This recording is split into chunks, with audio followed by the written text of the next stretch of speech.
Assalamualaikum warahmatullahi wabarakatuh. Perkenalkan, kami peserta Latsar CPNS golongan 2, angkatan 7, kelompok 4, kelompok 2 yang berisikan Koral Ari Ikhwana, Wahyu Rian Saragi, Lola Astuti Manurung, Nina Register Sitorus, dan Iva Sakdia. Yang diselenggarakan oleh BPSDM Provinsi Sumatera Utara dengan pengampu Ibu Nurmayana Siregar, SE, MSI. Kali ini kami akan menjabarkan mind mapping core value ASN loyal.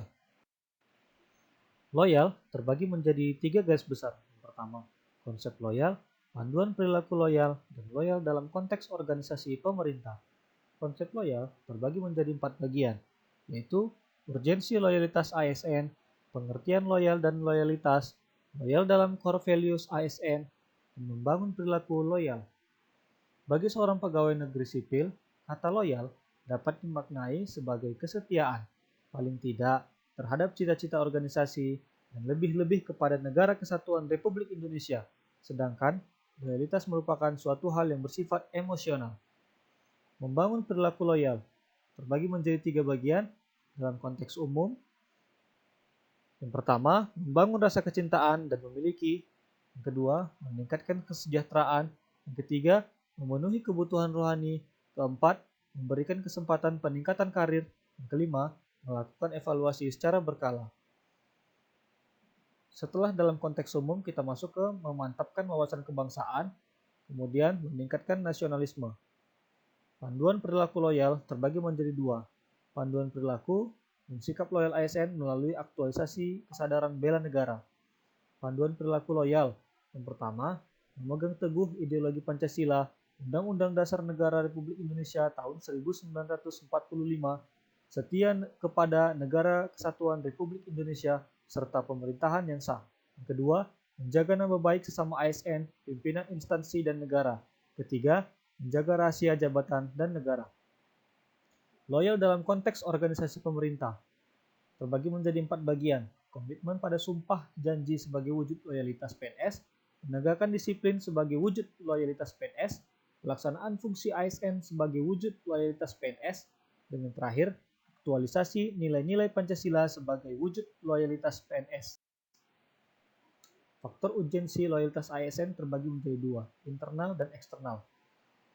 Untuk internal, strategi transformasi pengelolaan ASN menuju pemerintahan berkelas dunia atau World Class Government dalam rangka mencapai tujuan nasional.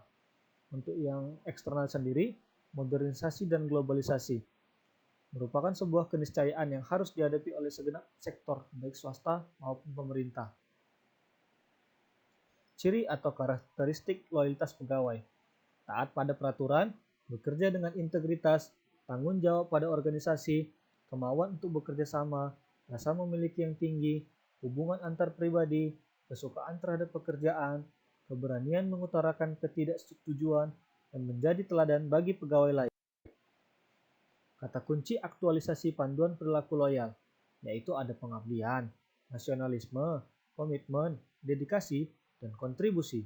Untuk pengabdian, yaitu bermakna perbuatan baik yang berupa pikiran, pendapat, ataupun tenaga sebagai perwujudan kesetiaan, cinta, kasih sayang, hormat, atau satu ikatan, dan semua itu dilakukan dengan ikhlas.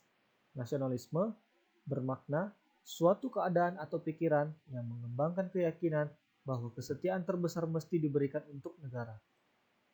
Komitmen bermakna perjanjian atau keterikatan untuk melakukan sesuatu atau hubungan keterikatan dan rasa tanggung jawab akan sesuatu. Dedikasi bermakna pengorbanan tenaga, pikiran, dan waktu demi keberhasilan suatu usaha yang mempunyai tujuan yang mulia.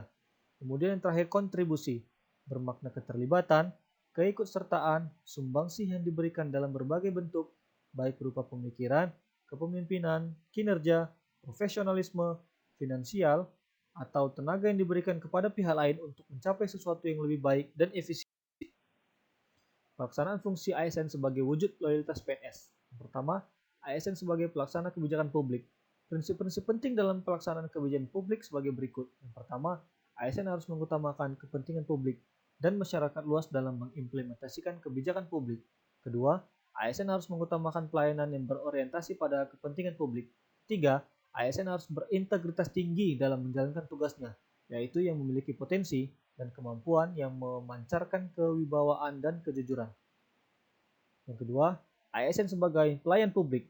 Seorang ASN harus senantiasa berorientasi pada kepentingan publik dan memiliki kapasitas untuk memberikan pelayanan kepada publik sebagai bagian dari unit kerja publik untuk memenuhi kepentingan masyarakat umum atau segala sesuatu yang berkaitan dengan hajat hidup orang banyak dengan merujuk pada Undang-Undang Nomor 25 Tahun 2009 tentang pelayanan publik. Ketiga, ASN sebagai perekat dan pemersatu bangsa. Seorang ASN harus mampu bersikap netral dan adil. Netral dalam artian tidak memihak pada salah satu kelompok atau golongan yang ada. Adil berarti PNS dalam melaksanakan tugasnya tidak boleh aktualisasi nilai-nilai Pancasila sebagai wujud loyalitas PNS. Sila pertama, nilai ketuhanan. Nilai ketuhanan dapat diimplementasikan dengan cara mengembangkan etika sosial di masyarakat. Kedua, nilai kemanusiaan. Fenomena kekerasan, kemiskinan, ketidakadilan, dan kesenjangan sosial merupakan kenyataan yang bertentangan dengan nilai-nilai kemanusiaan, sehingga ASN dan seluruh komponen bangsa perlu bahu-membahu menghapuskan masalah tersebut dari kehidupan berbangsa. Nilai ketiga adalah nilai persatuan.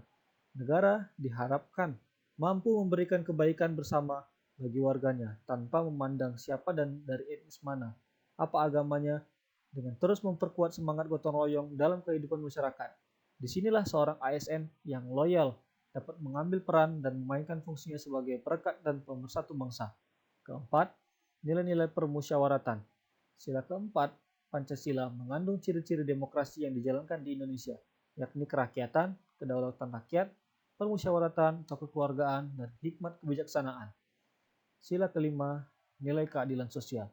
Peran negara dalam mewujudkan rasa keadilan sosial setidaknya ada dalam 4 kerangka, yaitu perwujudan relasi yang adil di semua tingkat sistem kemasyarakatan, pengembangan struktur yang menyediakan kesetaraan kesempatan, proses fasilitasi akses atas informasi, layanan, dan sumber daya yang diperlukan, dukungan atas partisipasi bermakna atas pengambilan keputusan bagi semua. Sekian presentasi dari kelompok kami. Terima kasih.